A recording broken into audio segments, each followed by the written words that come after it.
Oggi una protesta qui in prefettura per rivendicare cosa? Per rivendicare il disastro che stiamo vivendo in agricoltura.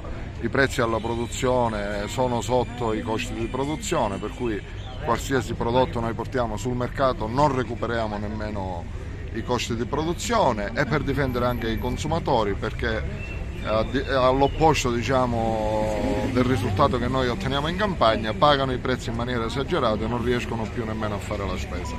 Ci sono tutta una serie di normative che noi non possiamo più accettare, le condizioni di lavoro sono impossibili, siamo costretti a chiudere l'azienda.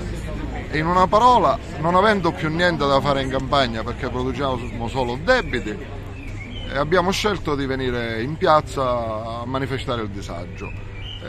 L'altra cosa che voglio dire con forza è che lo abbiamo detto poco fa in prefettura in maniera chiara e netta, non ci ritireremo più da questa protesta perché non siamo in condizione di farlo fin quando non arrivino delle soluzioni utili a fare ripartire l'azienda.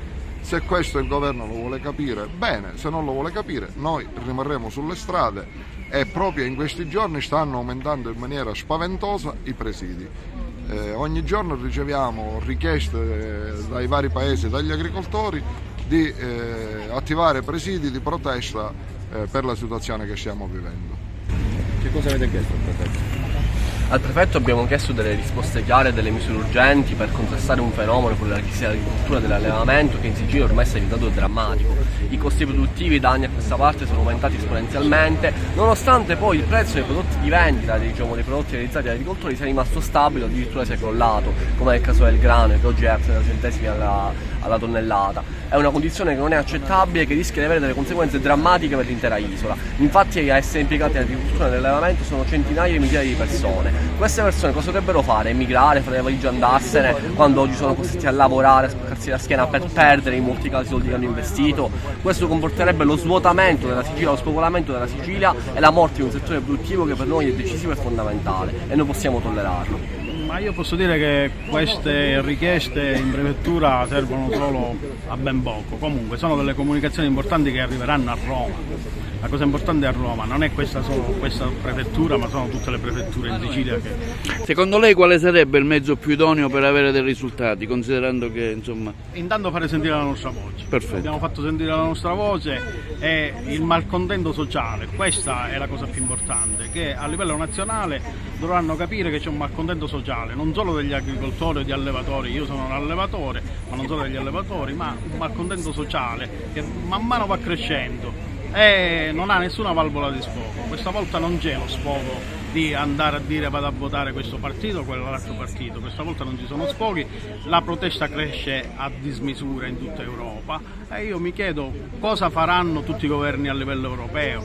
Può fare degli esempi su quanto ha influito comunque il rincaro dei prezzi nel suo caso da allevatore? Siamo passati da bollette da 1.000 a 3.000 euro, solo il costo energetico è triplicato e nessuno ne parla, ma poi le materie prime hanno prezzi che ormai per non parlare dell'aggiunta delle nuove tasse che stanno mettendo, l'IRPEF per esempio sugli agricoltori è una cosa vergognosa perché io devo pagare il reddito domenicale e più l'IRPEF, doppia tassa, poi l'IVA che si ripercuote su diversi prodotti la pago 20 volte.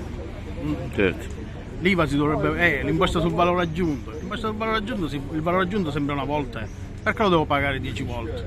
Quindi pensate di fare altre forme di protesta in qualche modo? Questo è solo l'inizio. In tutta Europa le proteste sono in tutta Europa. Oggi siamo a Capodarso con una cinquantina di trattori, Caltanissetta, provincia di Caltanissetta, siamo lì a fare dei rallentamenti sulla Catania-Palermo. Resistenza Siciliana è un comitato che è stato formato da pochissimo proprio perché noi sosteniamo gli agricoltori, quindi dal produttore fino ad arrivare al consumatore, che il consumatore è quello che francamente oggi non riesce più a sopravvivere, ovvio sempre dietro gli agricoltori. Il discorso è che ormai sappiamo benissimo i prezzi come sono aumentati. Ieri sera fuori dal coro tra l'altro si parlava delle mele da 0,28 al produttore fino a 2,10 € che si vende al consumatore. Questo vuol dire che c'è una speculazione dietro, una speculazione che è ai danni dei cittadini. Cosa abbiamo chiesto oggi al prefetto?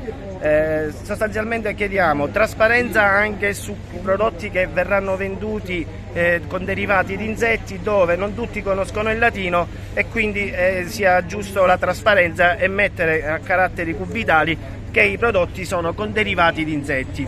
L'equità dei prezzi, perché se la farina di grillo mi verrà venduta a 10 euro, mentre la farina del nostro grano mi verrà venduta a 300 euro, si capisce che noi subiremo una costrizione, perché dobbiamo pur sopravvivere. I prezzi devono abbassare anche quelli del gasolio, perché i nostri stipendi non sono aumentati. Quando il governo ci dice l'inflazione è del 7%, dice bugie, perché i prezzi sono triplicati, quadruplicati, quindi non è vero che l'inflazione è del 7%, forse il 7% si riferiscono agli ultimi 15 giorni.